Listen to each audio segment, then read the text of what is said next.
Welcome to DigBuildFix, I'm Langdon. Today I'm digging a trench for the installation of an electrical cable to power a septic system.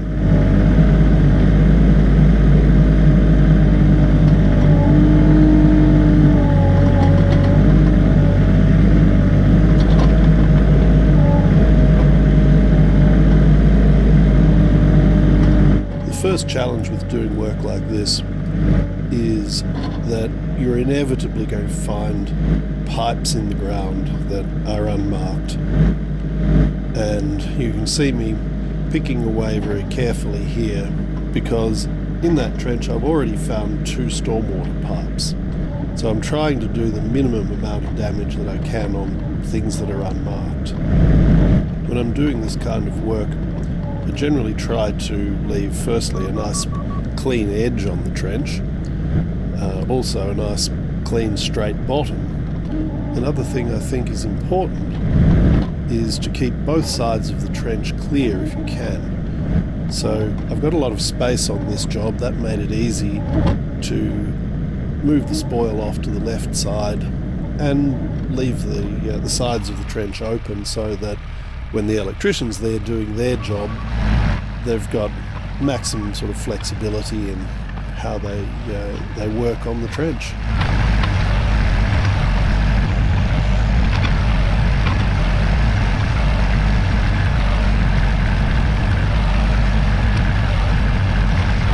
It was quite an attractive property I was working on for this project. It's always nice getting to see different parts of the countryside.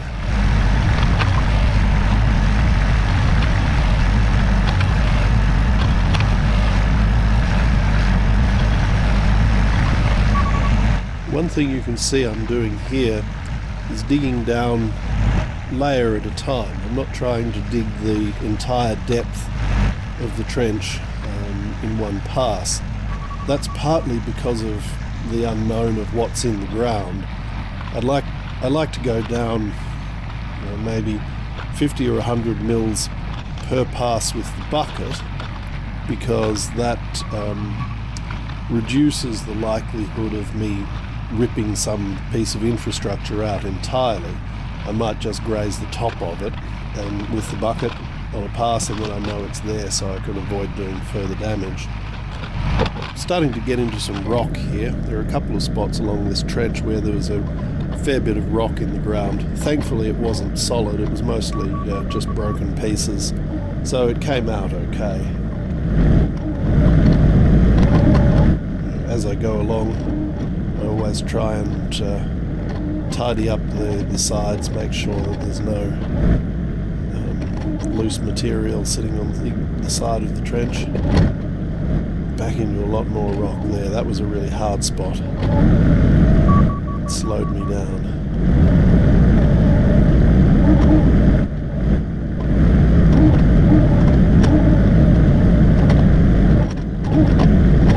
Some bigger bits of rock in this area, but most of it was still pretty small. The machine pulled it out all right anyway. It wasn't a drama. Even though it's a small machine, it's still pretty powerful. Stopped here to have a look at what was in the bottom of the trench. I thought maybe there was another pipe there. I think it turned out just to be a rock.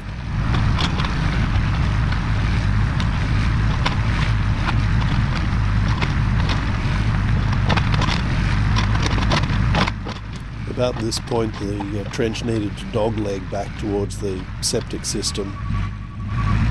So I'll go down a little bit further. I'll come off the edge of the terrace behind the house and then I'll turn to the left and run along the bottom of the slope to the septic tanks.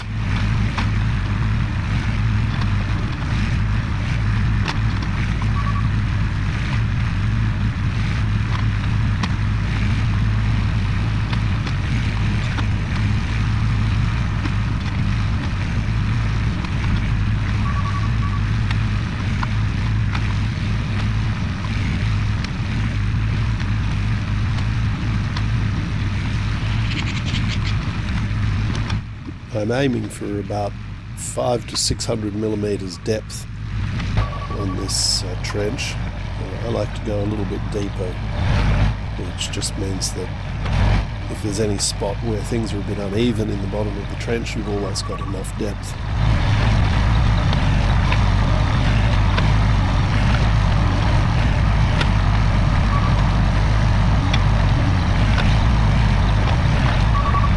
Back into a bit more rock here. We had to scrape the bottom of the trench pretty hard to get it out.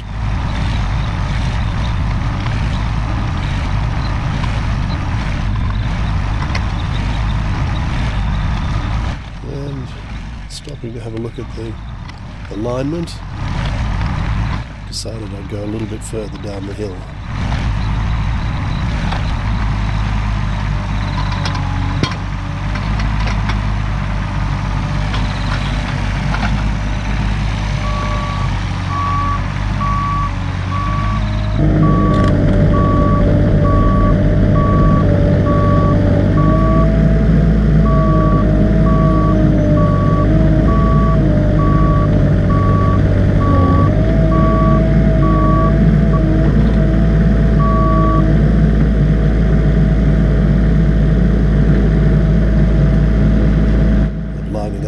Septic tanks here, getting the machine in the right place.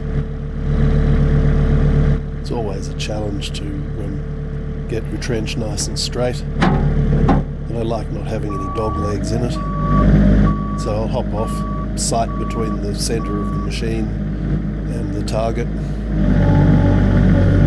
and I think it was pretty much spot on.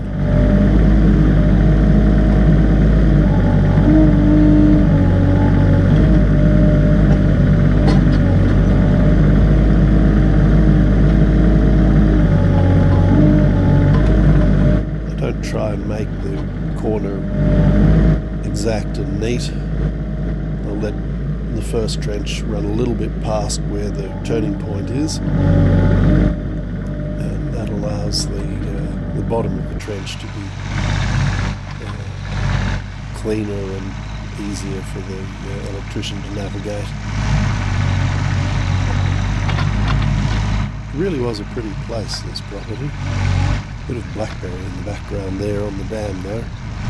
That really needs to come out. We might have a word with the customer about that in due course. We might be able to help him out with that.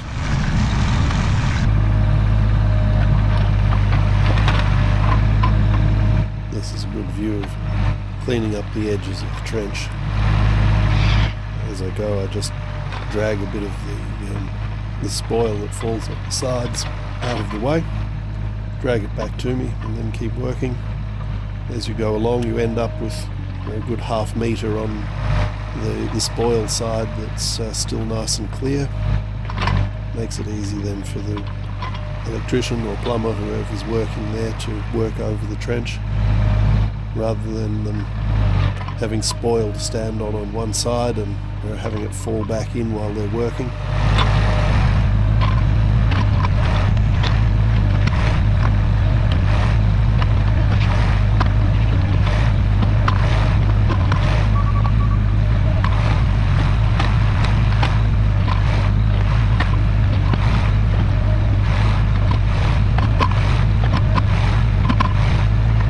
More rock here. Cleaning up those sides again.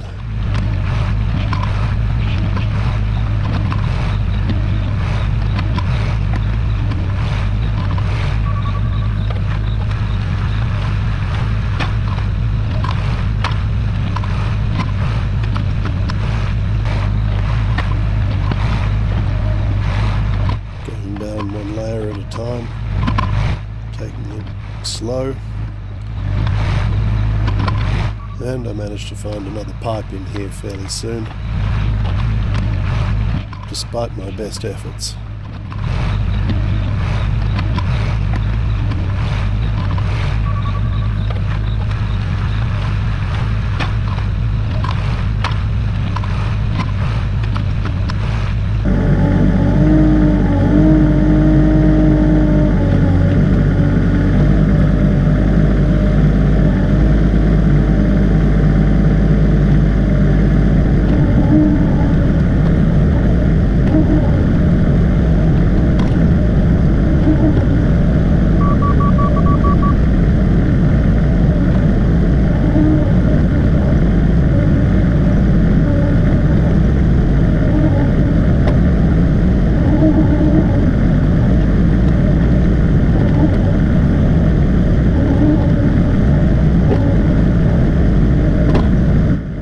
my smallest bucket here, which is a 250mm trenching bucket.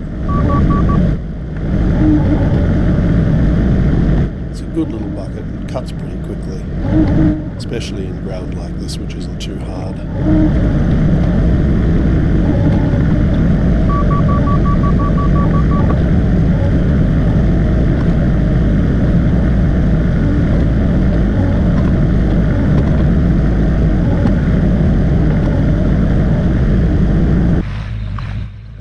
Close to the end now.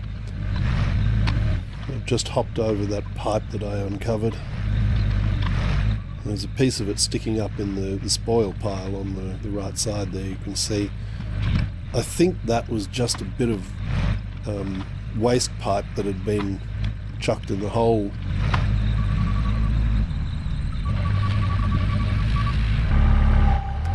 I was down pretty close to the tank. It was time to turn around and work backwards to my trench.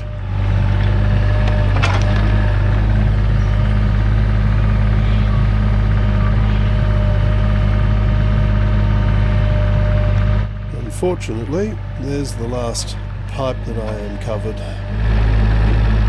It was a hose of some sort associated with the septic system. I don't know what the story was there, but whenever you're doing these projects, there's always unmarked pipes in the ground.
Thought I'd found another pipe here for a moment, but it was just some tree roots in the ground.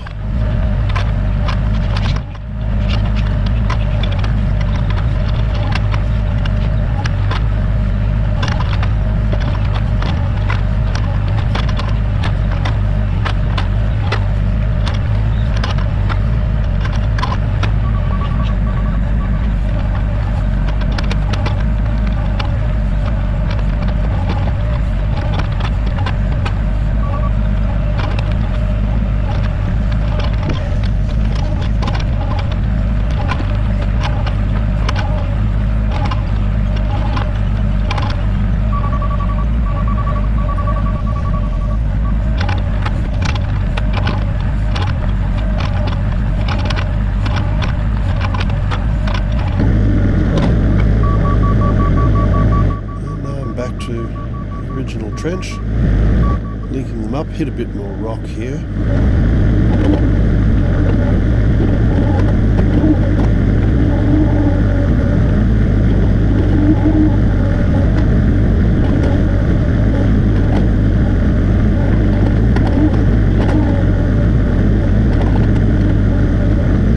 And that's pretty much it.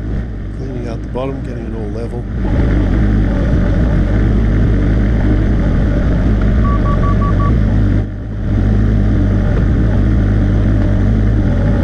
And that's it. Trench is all done.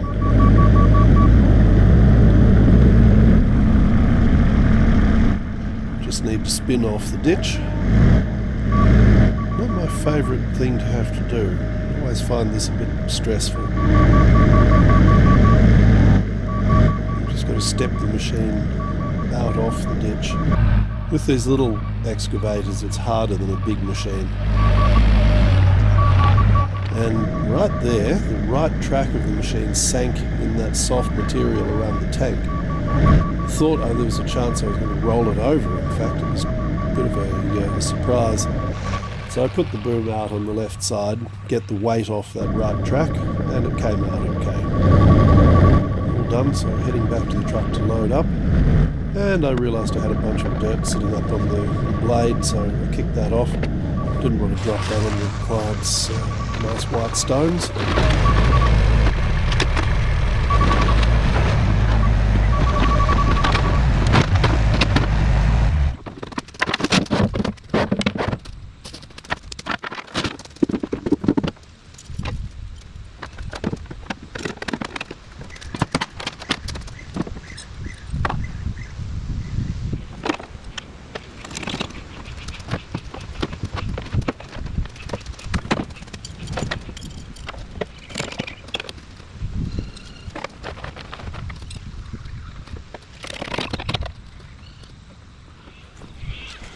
So that's the job done. Trench is complete from up at the house all the way down to the septic tank. I'm really happy with the outcome, but there's a good lesson to be learned in this job, especially in residential work like this. It always happens that you come across pipes and infrastructure that aren't marked. Now, you can do a dial before you dig here in Australia inquiry, and you'll find out where infrastructure like gas and electricity are and water, but like in this case we have a water pipe that's just part of the stormwater plumbing, and that isn't marked on any infrastructure maps. So you're limited by what the customer knows about the layout of their infrastructure. So I spoke with my customer before I started, and they said no, there was no infrastructure in the path that I'm digging out.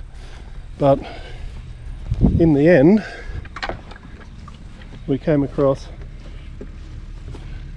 two down at the septic tank and another two pipes, again just stormwater, up here near the board.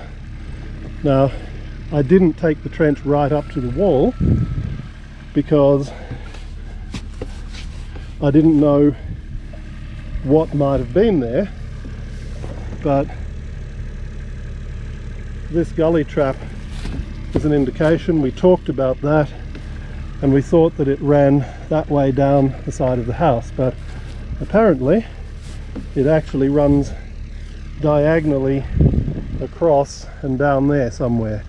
Plus there's another pipe in there, which who knows where that comes from, maybe up at the shed there.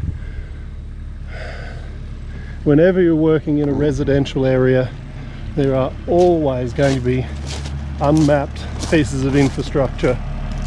All you can do is try and go slowly and hopefully avoid them when you come across them, but it's usually impossible.